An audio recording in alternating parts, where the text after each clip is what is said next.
ಎಲ್ರಿಗೂ ನಮಸ್ಕಾರ. ಇವತ್ತು ಕಾಶಿ ಹಲ್ವಾ ಅಂತಾರೆ, ಕುಷ್ಮಾಂಡ ಹಲ್ವಾ ಅಂತಾರೆ, ಅದು ಮಾಡಿದ್ದೀನಿ. ಮತ್ತು ತುಂಬ ಸುಲಭ ಇದೆ, ಒಂದು 20 ನಿಮಿಷದೊಳಗೆ ಈ ಹಲ್ವಾ ಆಗಿಬಿಡುತ್ತೆ. ಮತ್ತು ನಮ್ಮ ರೆಸಿಪಿಗಳು ಯಾರಿಗೆಲ್ಲ ಇಷ್ಟ ಆಗ್ತಾಯಿದೆ, ಇನ್ನೂ ಸಬ್ಸ್ಕ್ರೈಬ್ ಮಾಡದೆ ಯಾರೆಲ್ಲ ನೋಡ್ತಾ ಇದ್ದೀರಿ, ಪ್ಲೀಸ್ ಒಂದು ಸಬ್ಸ್ಕ್ರೈಬ್ ಮಾಡೋದನ್ನು ಮರಿಬೇಡಿ. ಹಾಗೆ ಒಂದು ಲೈಕ್ ಕಮೆಂಟ್ ಕೂಡ. ಎಲ್ರಿಗೂ ನಮಸ್ಕಾರ.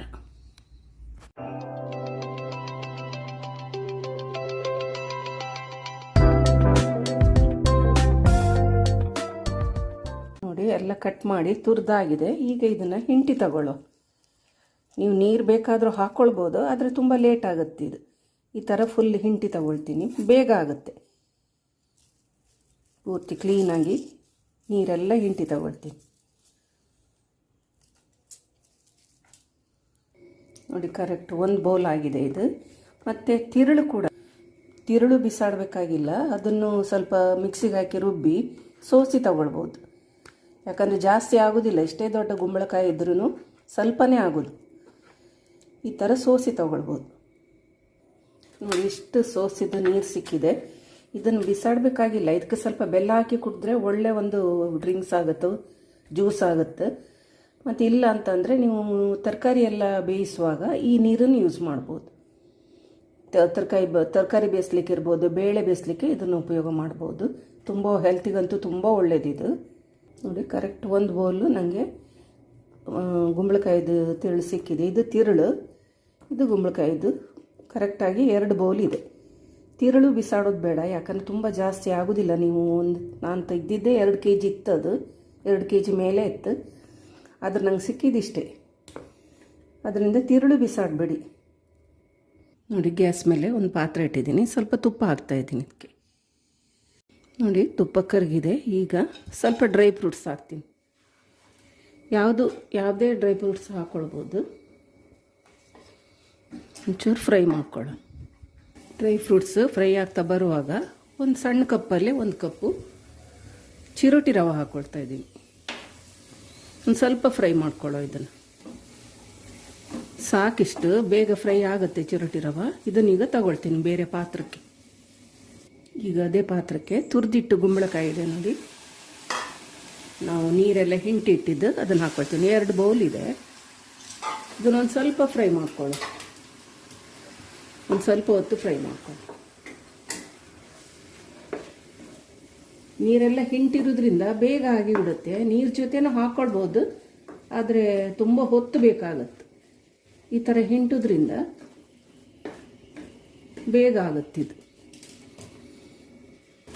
ನೋಡಿ, ನೀರೆಲ್ಲ ಡ್ರೈ ಆಗಿದೆ, ನೀರಿಲ್ಲ, ಒಂದು ಸ್ವಲ್ಪನೂ ಇಲ್ಲ. ಒಂದು 5 ನಿಮಿಷ ಇಟ್ಕೊಂಡು ನೀರೆಲ್ಲ ಡ್ರೈ ಆದ ಕೂಡಲೇ 1 ಬೌಲಿಗಿಂತನೂ ಜಾಸ್ತಿ, 1/4 ಬೌಲ್ ಇರ್ಬೋದು ಅಷ್ಟು ಸಕ್ಕರೆ ಹಾಕ್ತಾಯಿದ್ದೀನಿ. ನಾವು 2 ಬೌಲಷ್ಟು ತಗೊಂಡಿದ್ದೀವಲ್ಲ ಗುಂಬಳಕಾಯಿ ತುರಿ, ಅದಕ್ಕೆ 1/4 ಬೌಲಷ್ಟು ಸಕ್ಕರೆ ಹಾಕ್ತಾಯಿದ್ದೀನಿ. ಈ ಸಕ್ಕರೆಯಲ್ಲಿ ಅದು ಒಳ್ಳೆ ರೀತಿ ಸಕ್ಕರೆಗೆ ನೀರು ಬಿಡುತ್ತೆ, ಅದ್ರ ಜೊತೆನೇ ಒಳ್ಳೆ ರೀತಿ ಬೇಯುತ್ತೆ.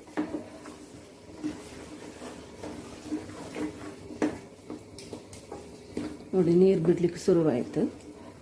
ಗುಂಬಳಕಾಯಿನೂ ಬೇಗ ಬೆಂದುಬಿಡುತ್ತೆ.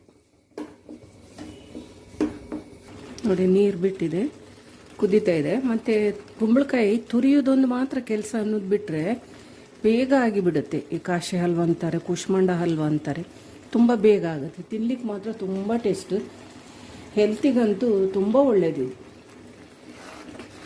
ನೀರು ಪೂರ್ತಿ ಡ್ರೈ ಆಗಲಿ ಒಂಚೂರು. ನೋಡಿ, ನೀರು ಎಲ್ಲ ಡ್ರೈ ಆಗಿದೆ. ಈಗ ನಾವು ಹುರಿದಿಟ್ಟಂಥ ರವೆ ಇದೆ ಅಲ್ಲ, ರವೆ ಮತ್ತು ಡ್ರೈ ಫ್ರೂಟ್ಸ್ ಅದನ್ನು ಹಾಕ್ತಾಯಿದ್ದೀವಿ. ಇದು ಬೇಗನೆ ದಪ್ಪಾಗಿ ಬಿಡುತ್ತೆ. ಒಂದು ಸ್ವಲ್ಪ ಹೊತ್ತು ತಿರ್ಸಿದ್ರೆ ಆಯಿತು. ನೋಡಿ, ಗಟ್ಟಿ ಆಗ್ತಾ ಬರುವಾಗ 1 ಚಮಚ ತುಪ್ಪ ಹಾಕ್ತಾಯಿದ್ದೀನಿ. ತುಪ್ಪ ಹಾಕಿ ಎಲ್ಲ ಒಳ್ಳೆಯದಿದೆ. ನೋಡಿ, ಬೇಗ ಗಟ್ಟಿಯಾಗಿ ಬಿಡುತ್ತೆ, ಬೇಗ ಆಗುತ್ತೆ. ಮತ್ತು ಇದು ನೀವು ಒಂದು ಸ್ವಲ್ಪ ತುರ್ಕೊಳ್ಳೋದಷ್ಟೇ ಕೆಲಸ. ನೋಡಿ, ಗಟ್ಟಿಯಾಗಿದೆ. ಈಗ ನೋಡಿ, ಲಾಸ್ಟಿಗೆ 1 ಪೀಸಷ್ಟು ಜಾಯಿಕಾಯಿ ಒಂದು ಸ್ವಲ್ಪ ತುರಿದು ಹಾಕ್ತಾಯಿದ್ದೀನಿ.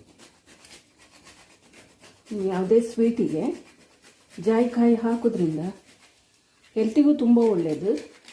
ಮತ್ತು ಸ್ವೀಟ್ ತಿಂದಿರ್ತೀವಿ ನೋಡಿ, ಎದೆ ಉರಿ ಬರುತ್ತೆ ಅದು ಇದು ಅಂತ ನೋಡಿ, ಅದಕ್ಕೂ ಎಲ್ಲ ಒಳ್ಳೆಯದಿದು. ಆಮೇಲೆ 1 ಪೀಸಷ್ಟು ಪಚ್ಚ ಕರ್ಪೂರ, ಇದನ್ನು ಅಷ್ಟೇ ಜಾಸ್ತಿ ಬೇಕಾಗಿಲ್ಲ, ಸ್ವಲ್ಪ ನೋಡಿ ಇಷ್ಟು ಉಳಿಸಿದ್ದೀನಿ. ಮಿಕ್ಸ್ ಮಾಡಿದರೆ ಆಯಿತು. ನೀವು ಬೇಕಂದರೆ ಬೆಲ್ಲನೂ ಹಾಕ್ಕೊಳ್ಬೋದು, ಸಕ್ಕರೆ ಬೇಡ ಅನ್ನೋರು ಬೆಲ್ಲ ಹಾಕ್ಕೊಳ್ಬೋದು. ಬೆಲ್ಲ ಆದರೆ ಸ್ವಲ್ಪ ಜಾಸ್ತಿ ಹಾಕಬೇಕಾಗತ್ತೆ. ರೆಡಿ ಆಯಿತು.